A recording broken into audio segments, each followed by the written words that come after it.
My boy best friend was abandoned by his parents who fled to China. While they were gone, he ended up in hospital after drinking hand sanitizer to impress a girl. So I called social services, and he was not happy. My friendship with Owen was evidence that boy-girl friendships don't work, but not for the reason you're thinking. Our friendship started when we were 14. He was the wild card, the type to validate any bad decision you made. And since we lived in Ireland, where the socially acceptable drinking age is 12, he was dangerous. Except I didn't see it that way. Back then, all I knew was that he was fun to be around, and he just got me. Plus, we had practically built an empire together, because he had like 15 male friends, and I had almost 25 female friends, so we'd both be invited to literally everything. So in the summer before senior year, we were practically the king and queen of people our age in Dublin, until Owen took it too far. You see, he had a crush on this girl called Zoe, and I could see why. She was Eastern European and was practically the beauty standard. So, like any good friend, I tried many times to set them up together. But, well, let's just say she was not picking up what Owen was putting down. But Owen kept trying, except not in a creepy way, more like in a puppy chasing its own tail kind of way. So one day in July, me, Owen, and our empire were hanging out around Stephen's Green, one of the biggest shopping centers in Dublin. We were around 17, and it was 77 degrees Fahrenheit, super hot for Ireland. And just like the stereotype, we were all drunk as heck. And that's when I learned just how R-worded Owen really is. Let me paint the picture. It was right after the pandemic, none of us were 18, and we had run out of alcohol. So Owen did what any respectable 17-year-old would do in that situation. He grabbed Zoe's hand sanitizer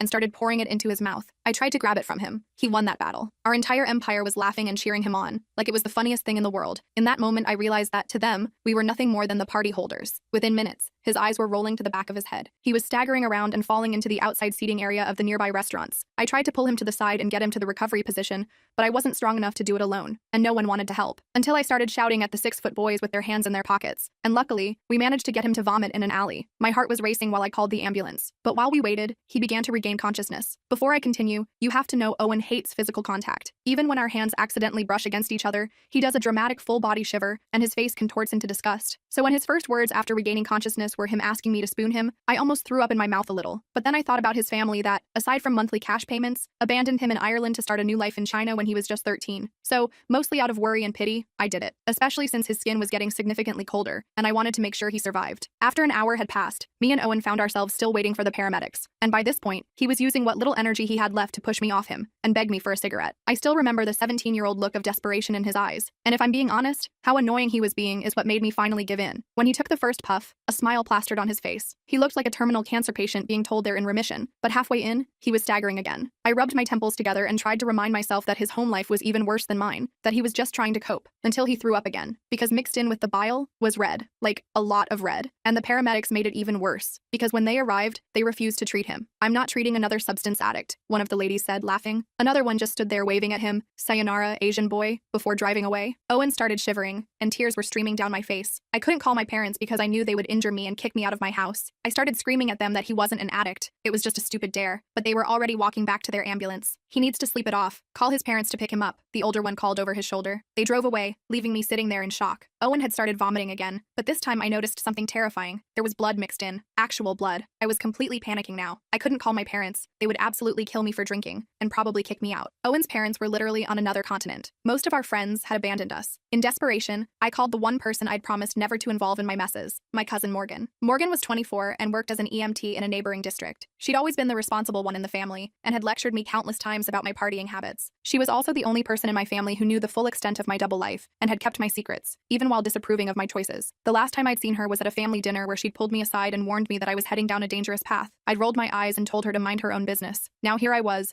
begging for her help from a dirty alley while my best friend vomited blood. The irony wasn't lost on me, even in that moment of panic. But Morgan was also the only medical professional I knew who might actually help without calling my parents. She answered on the third ring, and I immediately burst into tears, explaining everything in a rush. To her eternal credit, Morgan didn't waste time lecturing me. She just asked for our location and said she'd be there in 15 minutes. True to her word, Morgan's car screeched into the alley exactly 14 minutes later. She jumped out with a medical bag and immediately knelt beside Owen. After checking his vitals and examining the hand sanitizer bottle, her face got really serious. "This contains methanol, not ethanol. He needs a hospital right now, or he could go blind or worse." I started crying harder at that, and Morgan made a quick decision that could have cost her her job. She was off duty but had access to her ambulance. She ran back to her car, drove it away, and returned 5 minutes later in an official ambulance. She loaded Owen in, hooked him up to some monitors, and told me to get in. If anyone asks, I was driving by and saw you. Understood? I nodded gratefully, holding Owen's cold hand as Morgan drove with the sirens blaring. The drive to the hospital was a blur of flashing lights and Morgan barking medical terms into her radio. Owen drifted in and out of consciousness, occasionally squeezing my hand so weakly it was barely perceptible. I kept replaying the moment he grabbed the sanitizer, wishing I'd been faster, wishing I'd stopped him, wishing I'd never introduced him to Zoe in the first place. The guilt was overwhelming, even though logically I knew this was his decision. Morgan kept glancing at me in the rearview mirror with a mixture of concern and disappointment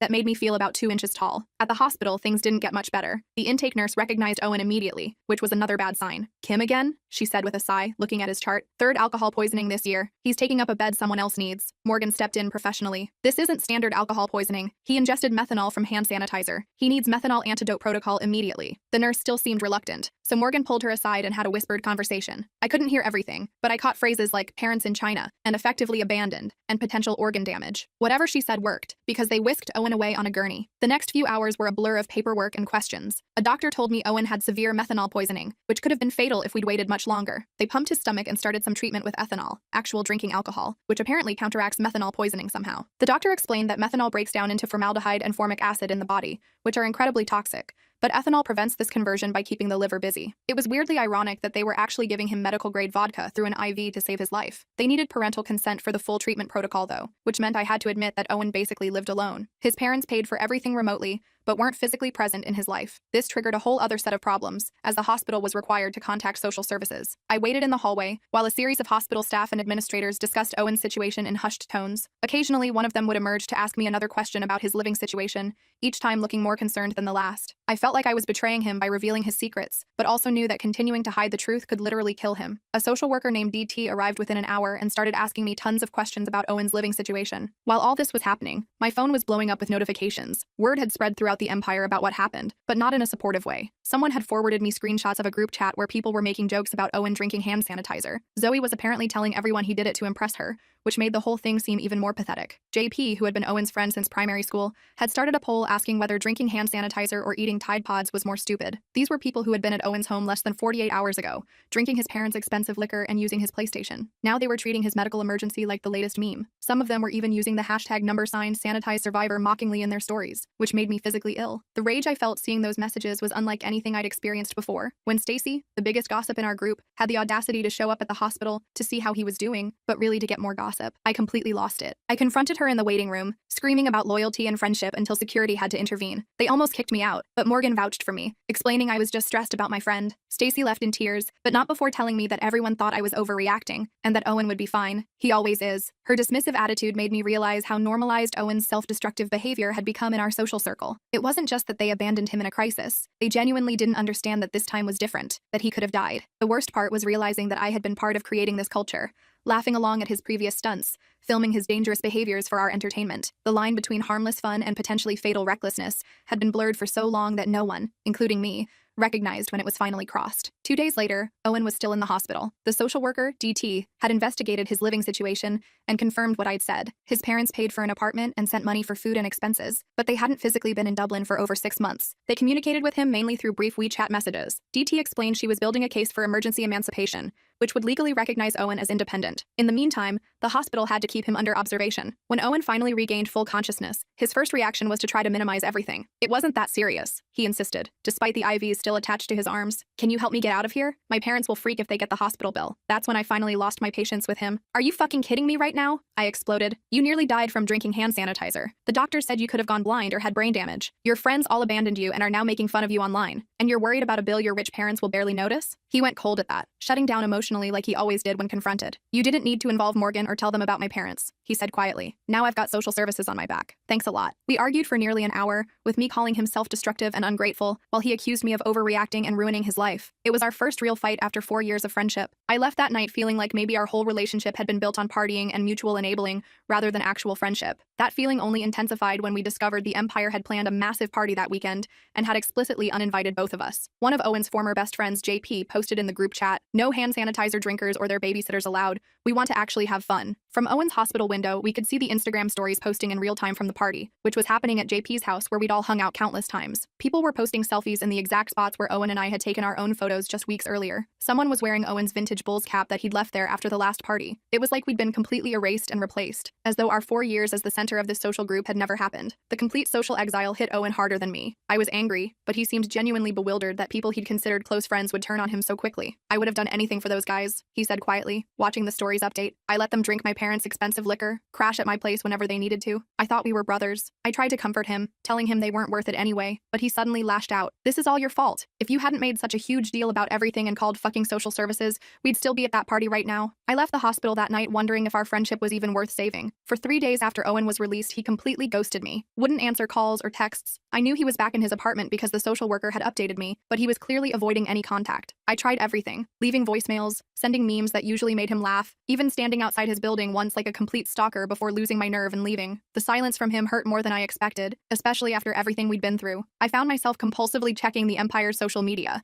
watching as they continued their parties and hangouts without us. It felt like watching my former life from behind glass, simultaneously missing it and seeing how toxic it had been. On the 4th day, I finally got a text. Can we talk? We agreed to meet at a small cafe on the opposite side of Dublin from our usual hangouts. The awkwardness between us was painful. We'd spent nearly every day together for 4 years, and suddenly we were like strangers, carefully selecting neutral topics. He looked different somehow, maybe thinner, definitely more subdued. The manic energy that usually surrounded him was gone, replaced by something quieter and more uncertain. We made small talk about the weather and the cafe's mediocre coffee for nearly 20 minutes before either of us broached the real issues. Finally, I brought up the elephant in the room. I think we should just start over, I suggested. Forget the Empire and all those fake friends. We can build something better, something real. Owen looked down at his untouched coffee. I don't know how to exist without them, he admitted. My whole identity is being the crazy guy everyone wants to party with. Without that, who am I? Then he suggested throwing an even bigger party to win everyone back, proving he'd learned absolutely nothing from nearly dying. I just stared at him, unable to believe that after everything, the hospital, the blood tests, the stomach pumping, his solution was to double down on the very behavior that had landed him there. It was like watching someone repeatedly touch a hot stove and then be surprised when they get burned. He outlined his plan with increasing enthusiasm, describing how we could get better alcohol, maybe even score some weed, and throw the party of the century. As he spoke, his eyes regained some of their old spark, but it wasn't the healthy kind of excitement. It was desperate, almost manic. Our conversation was interrupted by a call from DT, the social worker. She'd arranged for Owen to meet with a counselor named Storm, who specialized in teen substance issues. Owen immediately refused,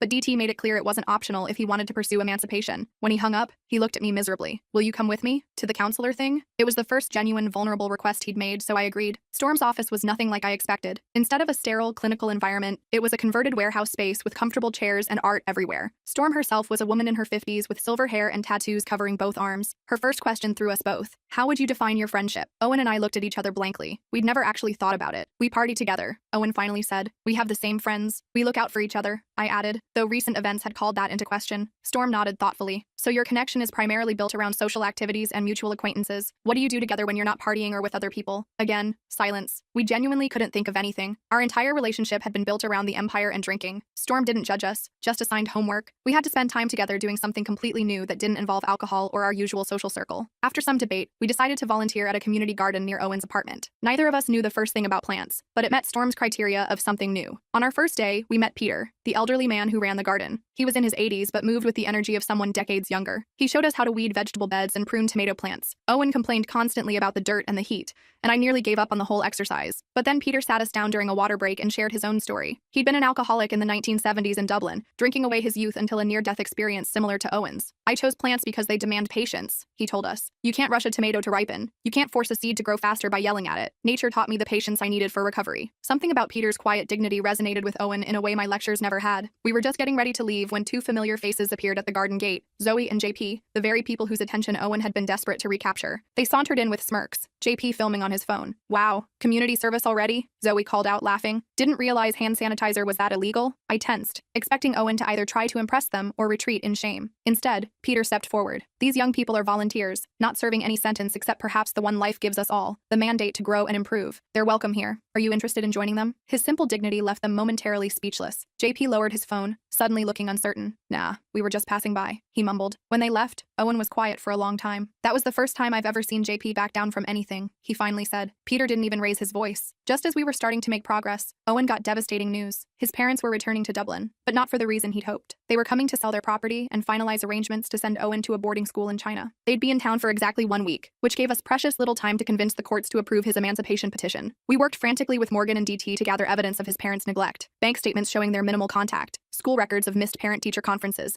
and testimonials from neighbors who rarely saw them. But we needed character witnesses beyond just me, someone who could testify that Owen was capable of living independently. Owen had to humble himself to ask Peter and Storm to speak on his behalf, admitting to them the full extent of his parents' absence from his life. The day before the hearing, we got an unexpected text from Zoe asking to meet. Hope flared briefly in Owen's eyes. Maybe she finally saw him differently? We met her at a cafe where she got straight to the point. I heard about your court thing tomorrow, she said. I could testify that you've been living alone all this time. Everyone knows it. For a moment, I thought she was genuinely offering help, until she continued. But I need something in return. Help me get back in touch with Morgan's crowd. They're having these exclusive parties now, and I heard you've been hanging out with her. I watched Owen's face as he processed this. The old Owen would have jumped at any chance to please Zoe. Instead, he slowly shook his head. I can't do that. Morgan's helping me because she cares, not because she wants something. Thanks for the offer, but no. Zoe's face hardened. Wow, hand sanitizer really did fry your brain. Good luck tomorrow, loser. As she flounced out, Owen looked at me with a mixture of sadness and pride. That's the first time I've ever said no to her. It felt weird, but good. The hearing itself was intense. Owen's parents showed up with an expensive lawyer who portrayed them as concerned, loving parents simply wanting the best education for their son. They spoke about cultural differences in parenting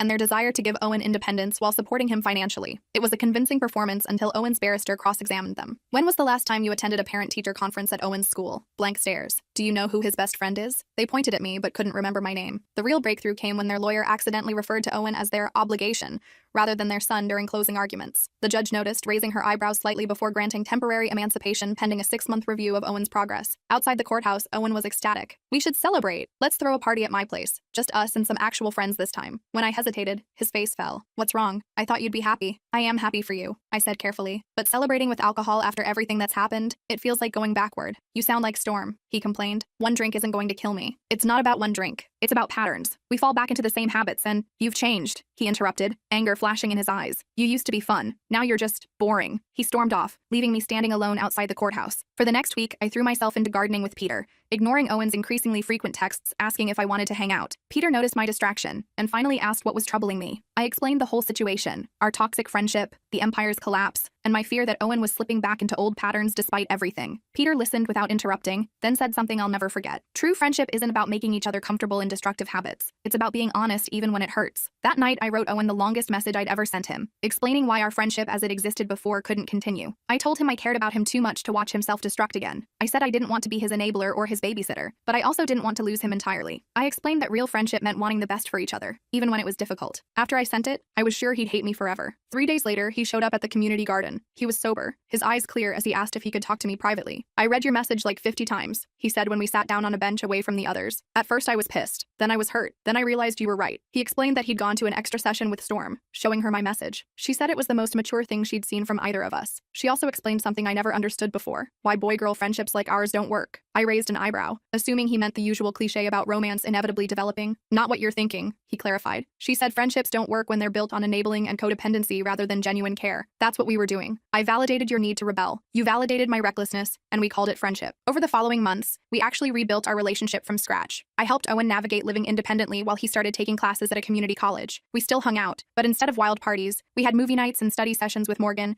and a few new friends we'd made through Peter's community center. Sometimes we'd spot members of our old empire around Dublin, but they felt like strangers from another lifetime. By Christmas, exactly 5 months after the hand sanitizer incident, Owen received formal emancipation. We celebrated with sparkling cider in the community garden greenhouse that Peter had let us renovate as our project. That night, Owen told me something he'd never admitted before. I kept you at arm's length all these years because I was terrified of genuine connection. After my parents basically abandoned me, I figured everyone would eventually leave, so I never let anyone get too close. I confessed my own truth. I enabled your behavior because having an empire made me feel less invisible in my own dysfunctional home. My parents barely noticed me unless I was causing problems. We're not perfect now. He still sometimes yearns for his wild days, and I still occasionally enable his bad ideas. But we're learning. Our friendship works now because we've stopped trying to escape our problems through each other, and instead face them together, side by side rather than falling into each other. And that's the real reason why boy-girl friendships like ours don't work without effort. Not because they inevitably turn romantic, but because without honesty, boundaries, and genuine care, they become just another way to hide from ourselves. So yeah, that's the story of how I watched my best friend drink hand sanitizer and accidentally destroyed our teenage empire. Not my proudest moment, but maybe sharing it here will help someone else recognize toxic patterns in their own friendships before they end up in an alley holding their half-dead friend while waiting for an ambulance. Dublin teenage social scene, man. It's no joke.